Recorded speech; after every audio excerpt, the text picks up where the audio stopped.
Is it illegal to pray inside your head in front of an abortion center in England? Nate, just want to welcome you to the channel where we have conversations on faith and culture from a Christian perspective.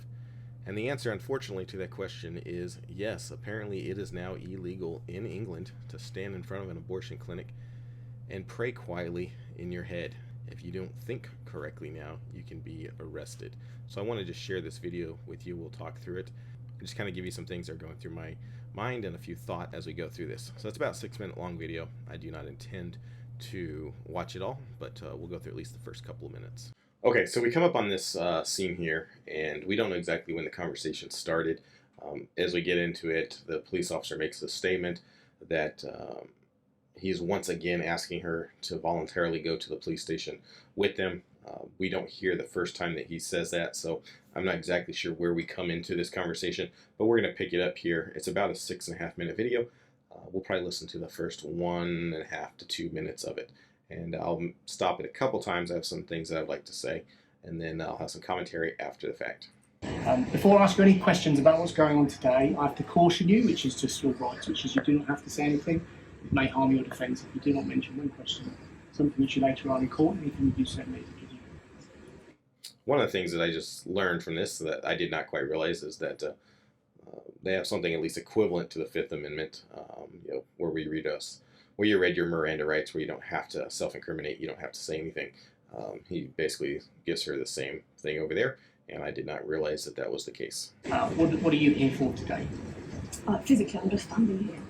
Okay. Why here of all places? I know you don't live nearby. But this is in the book.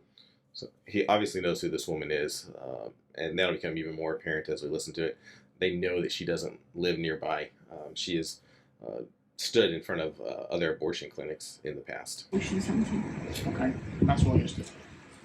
Is you standing here part of the protest? No. I'm not Are protesting. you praying?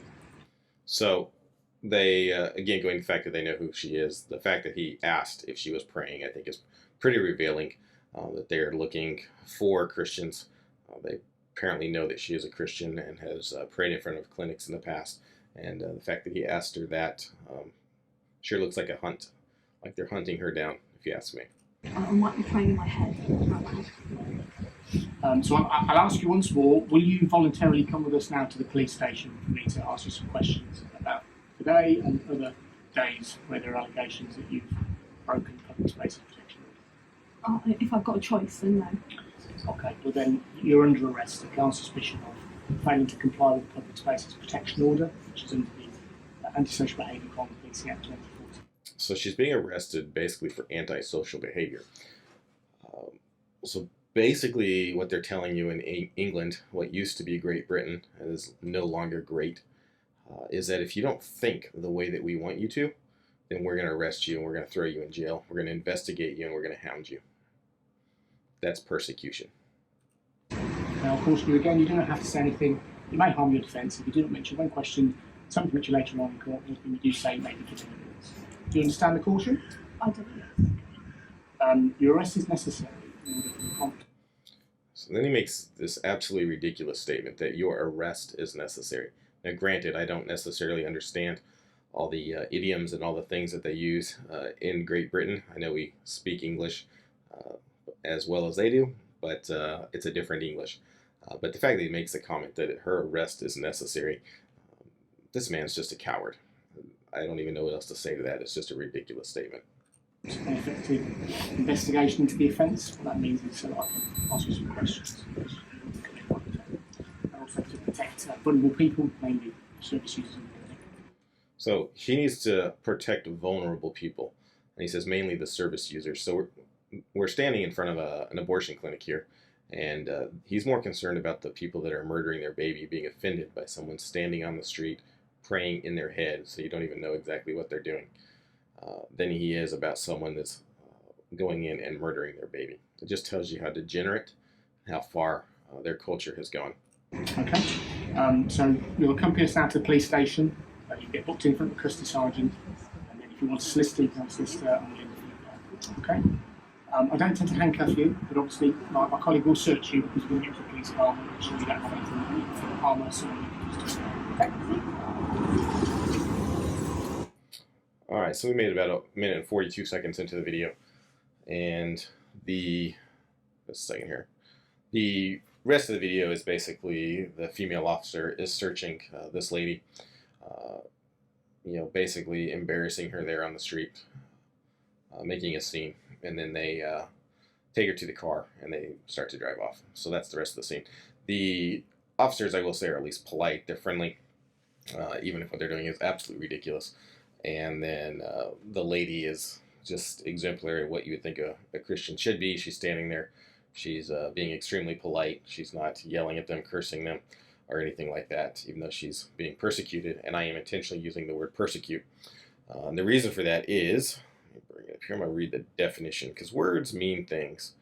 And so persecution is hostility and ill treatment, especially on the basis of ethnicity, religion, or sexual orientation, or political beliefs. So if we go with that, the Oxford Dictionary definition, this lady is definitely being persecuted because she's being ill-treated, and she's being hounded, and she's being shown hostility based upon her religious beliefs. And unfortunately, persecution is something that we have seen on the rise. It is definitely rising around the world. If you just look at the amount of churches that have been attacked in the last few years, I believe it has quadrupled in the last 4 years over what we've seen in the past.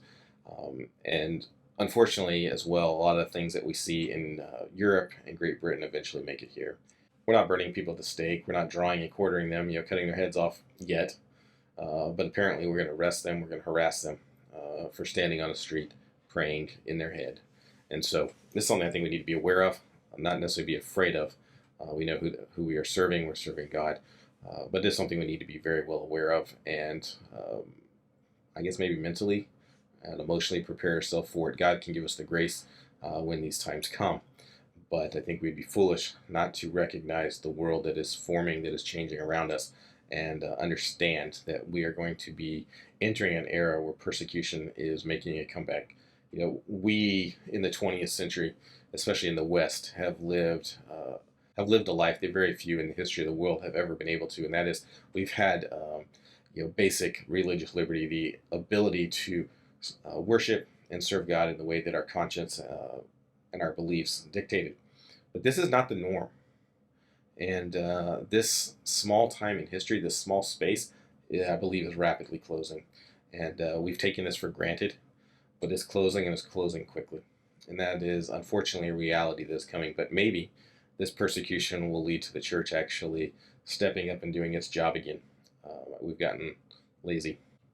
So don't fear persecution, but understand that it is coming. If you like the content, we'd certainly appreciate it if you would like, subscribe, and share this with someone that you think it might be a blessing to. Thank you very much, and I hope that you have a good one.